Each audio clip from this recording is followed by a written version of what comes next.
আল্লাহ রাব্বুল আলামিনের আদেশ পেয়ে যখন এই ফেরেশতারা সমস্ত জাহান্নামীকে একত্রিত করে শিকল দিয়ে বেঁধে যখন তাদেরকে জাহান্নামের কোনো একটা সংকীর্ণ স্থানের মধ্যে নিক্ষেপ করবে, দাউ হুনালিকা সুবুরা, তখন এই জাহান্নামীরা ওই জাহান্নামের মধ্যে গিয়ে মৃত্যু কামনা করবে।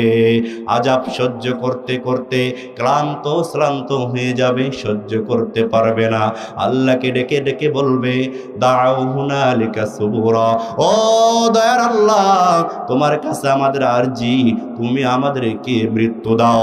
তখন আল্লাহ রাব্বুল আলামিন বলছেন, লা তাদউল ইয়াউমা সুবুরা ওয়াহিদা ওয়াদউ সুবুরান কাসীরা।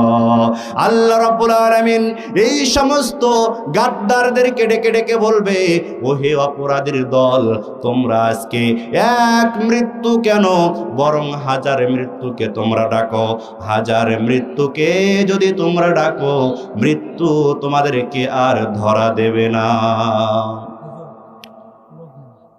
পৃথিবীতে মানুষ অসুস্থ, রোগে শোকে জরাজীর্ণ হয়ে যাবে ঠিক, একদিন মৃত্যু হয়ে যাবে ঠিক, কিন্তু জাহান্নাম এতটা ভয়াবহ জায়গা, আল্লাহ রাব্বুল আলামিন জাহান্নাম সম্পর্কে বলছেন, লা ইয়ামুতু ফিহা ওয়ালা ইয়াহইয়া।